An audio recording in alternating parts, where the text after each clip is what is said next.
So lunch today is a little bit different from yesterday. Rather than planning a meal and getting the ingredients, I have gone with what have I got in the fridge, let's make something. So it's a bit of a mishmash, but it will work really, really well. So what we're doing is we're going to do some Italian meatballs with a tomato and basil sauce and some wholemeal spaghetti to go with it. Really straightforward. So in the bowl I've got 450 grams of 5% beef mince. Now I would have used 5% pork mince, but I didn't have any because it's a lockdown, people. So I defrosted some low fat sausages, pork sausages, which will do the same job. You just need to bear in mind that sausages have more calories than mince would. What I've got in this bowl, and there's a lot of it for a good reason, which I'll come to. This is 1.5 large onions, 2 sticks of celery, 3 cloves of garlic, and the stalks to my basil that I've put into a blender or a blitz, like a little chopper, and I've mashed it up really, really small. And it's because I'm going to put it in the sauce, which I want to be quite a smooth sauce, but also I'm going to add it to my meatball mixture.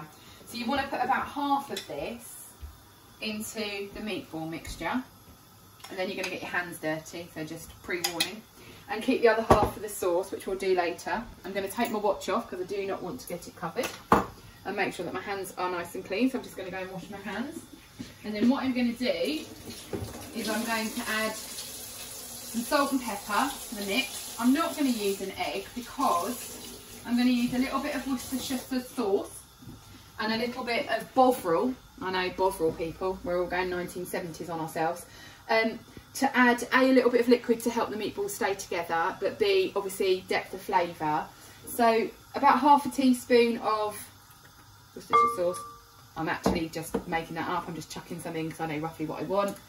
My Bovril, I'm using my fork because I'm going to mix it all together. It's about a teaspoon-ish. It's going to give it a beautiful flavour. And then, obviously, beef does like salt. But what I would say is that, again, like with a lot of recipes, add what you think you need. You can always season before you serve. If you over season it, it's not very nice. So, using my trusty fork, I'm just going to move this around a little bit to try and mix it together somewhat. Should point out that I have skinned these sausages because obviously don't want the skin in there. It's just the meat that we're interested in. So I'm just going to give this a light mix together to get it started. And then, I'm afraid this is a dirty job. You've got to go in with your hands, but you don't want to over mix this particularly. You're just trying to break down all the meat in together so that it's all blended nicely, like so, but don't overwork it. Blend all my sausage meat in, a bit of squinching and a bit of, oh, and it smells, the Bovril just makes it, I know it's Bovril, people, but it just makes it smell so good. Really beefy, which with this recipe, with tomatoes and basil, that's what I want. So it's basically combined together like so. I am going to go for a fairly small meatball. 2 reasons. I'm time sensitive on my cooking today, so I need to move this along, firstly. And secondly, you want to feel like this is going to go a long way. When you serve it, it will look more than it actually is. And some of eating healthily and feeling full and all of that kind of stuff is absolutely what's in it, protein and all those sorts of things, but you eat with your eyes. I know you don't, obviously, but you do. So you can fool yourself into thinking there's tons of food in something, your plate is overloadedly full, when actually you've just got a normal size serving, but you've done it in nice small little bite-sized pieces. So more, what was the term I used to hear a lot? More bang for your buck. That was the one I liked. So yeah, so I'm going to carry on rolling these up, and then when you come back, I'll be on stage 2. Okay, so you can now see that I have diligently rolled up all of my meatballs, and they're now ready to cook. Now, because of the amount of them, even with my very large saute pan, probably going to have to do them in 2 batches. So what I'm looking to do here is to brown them and partially cook them. So you want them 2/3 cooked so that they finish the last bit of cooking in the sauce when we've done that element. I have already preempted everything else by putting a pan of water on that's boiling very gently for my pasta. I'm also going to serve some broccoli with it. Extra veggies are a good thing, so that pan of water's just gone on and that'll come to the boil. while all this is going on. So, trusty fry light in our saute pan. I've chosen to use this pan again because eventually I'm going to put the lid on and let it sort of steam and cook away in its sauce, finish off like that. Don't want it too hot, but a fair heat on there, and just pop, they're just starting to sizzle, just pop your meatballs in. Keep them fairly apart. Like I say, it's probably 2 batches here with such a large pan, because we're going to move them around gently to brown them on all sides and sort of partially cook them at this point. And then what we're also doing is obviously that glazing in the pan, that residue that will sit in the pan, apart from my whole lazy don't want to wash up lots of things we've talked about, it's again that by doing it all in one pan and then cooking the sauce in there afterwards, what you're actually doing is adding more and more and more flavour into what you're making. So we're going to let those brown, then I'm going to use a slotted spoon and put them into a bowl, cook the second batch, and then once we've finished cooking that second batch, I'm going to bring you back for the sauce, and it's at that point everything else will go on for the dinner. Okay, so the last batch is just finishing off browning. Now, it's definitely worth pointing out that with such a low fat mix of meat, so obviously your beef mince is only 5%, in this case my sausages are incredibly low fat, it won't secrete much oil, and so you will get a bit of sticking, and it won't go quite as brown as it might do if you were using a higher fat content. Now, if you're not bothered about fat and you're more worried about carb, go for it, use more fat. But I am very much of the low fat option, and so therefore that's why I am where I am. But I'm not too worried about the fact that I've got some stuck on the bottom of my pan, because that's all going to go back in a minute. So I've kept the heat pretty low, don't want to go too fierce with it. I'm now going to add a bit more fry light in, and then the rest of my onion, celery, etc. for my sauce going in the same pan, and I'm just going to lightly fry that off, and it's obviously going to pick up all the colour and the meat that's left on the bottom, and basically with the liquid that's in that onion it's essentially deglazing my pan, so all that flavour is going to go back into the sauce. Keep the heat really low, don't want to be too fierce with this. We're literally, again, even though we can't see the onion as clearly because it's very, very small, we are just sauteing it off so that it would go essentially translucent. The garlic is in from the get-go here. You need to keep the heat low. Garlic will burn. You don't want burnt garlic in anything. It's not very nice. So keep it relatively low. Don't be off put by the colour, because that's things like the Bovril that are colouring your onions. It's exactly what you want. So lightly cook this off for about 4 to 5 minutes.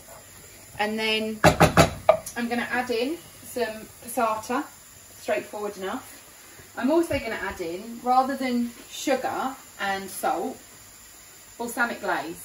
So the vinegar will act as the acid in the tomato, and then because it's a glaze and it's got some sugar in it, it's going to bring out the sweetness of the tomatoes as well.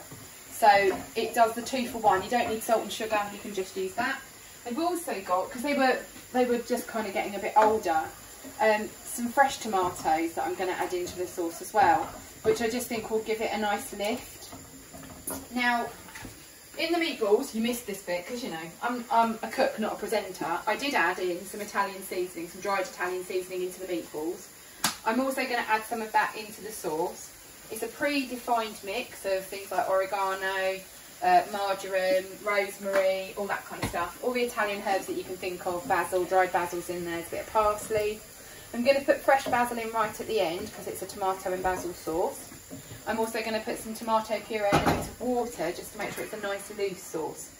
So I'm going to add my fresh tomatoes in now and just cook those out a little bit. I've just cut them in half. Like I say, it was things that I had, she says turning the heat down so that we get less wobble. It was things I already had in my fridge. This isn't stuff I've gone out and bought. It's stuff that was left over from the weekend, or, you know, I defrosted it because I knew we were going to have mince one day and chicken another, that kind of stuff. So I'm just going to give that a few more minutes to cook and let those tomatoes come up to the heat a little bit. And then I'm going to add in my passata. I'm going to add in a little bit of water because it will be quite thick and I want it to be a slightly runnier sauce because it's spaghetti, you want it to coat it quite nicely. These tomatoes will eventually just break down, so they'll just be like little bite-sized pieces in it. So when you come back, my sauce should be almost there, and we'll add the meatballs back in, and then that's the point where the spaghetti will go on.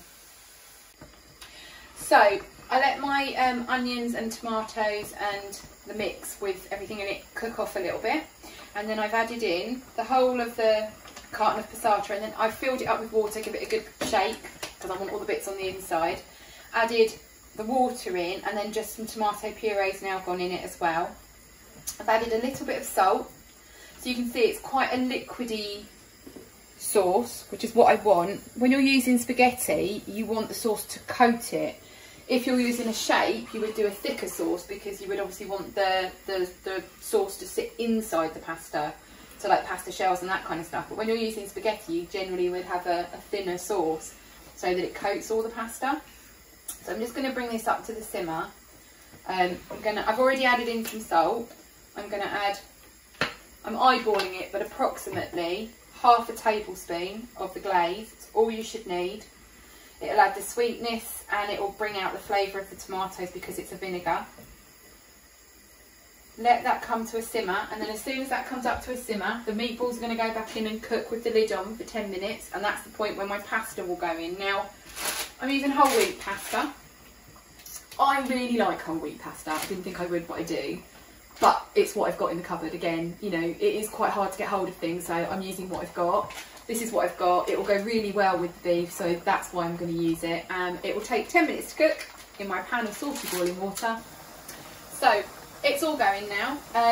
My spaghetti is about 3 minutes from cooked. The sauce is done. I took the lid off for about 3 minutes just to give a bit of thickness to the sauce. It's not watery, but I don't particularly want it thick, as we've talked about. I've just chopped coarsely my basil, star of the show as far as I'm concerned, in the sauce. And I'm literally going to pop that in and then turn the sauce off. Just stir it through. It's just going to permeate the sauce. Lovely freshness. You can save some to put on the top if you want to. I haven't, for good reason. So I've made quite big portions here, so I'm just going to turn that off now, that's done. I've made quite big portions and I've done extra spaghetti so that essentially I can leave one whole meal completely plated, so that later on when I'm starving and really triggered and want to eat something that's potentially unhealthy, I've got a whole meal to go back and snack on that I can just zap in the microwave, and I know what's in it because I prepped it. Equally, if that doesn't happen, it can go in the freezer for one of the kids on a rush day. So we'll bring you back right at the very end just to show you it all plated up, but that's dinner ready to go.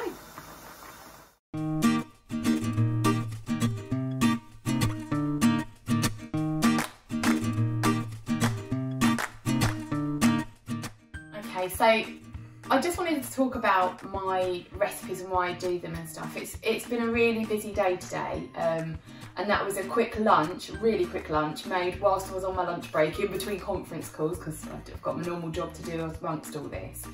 And the reason that I do these recipes and redo them is because I've got an appreciative audience, because they go down really well. They're nice, balanced meals that my family really enjoy. So today, there was utter silence throughout eating of the Bovril meatballs. Not because we're all unpleasant to each other, because everyone was eating so quickly. And then the kids have gone off and done the schoolwork. We're now 4:45 in the evening, and this is the first time they've come down and said, "Mum, can I have a snack?" And that's because it's nutritious, it's healthy, and it's really filling food. And eating this way means that the kids are getting good quality meals that I'm able to give them, and give them fresh stuff. And that's why I want to share them out there with people, because I don't think my kids are particularly fussy, but I don't think they're easily pleased. And if they're eating this sort of stuff, I'm hoping it might help other mums and dads out there, or other people who want to eat really good nutritious food, find some fun meals to prepare.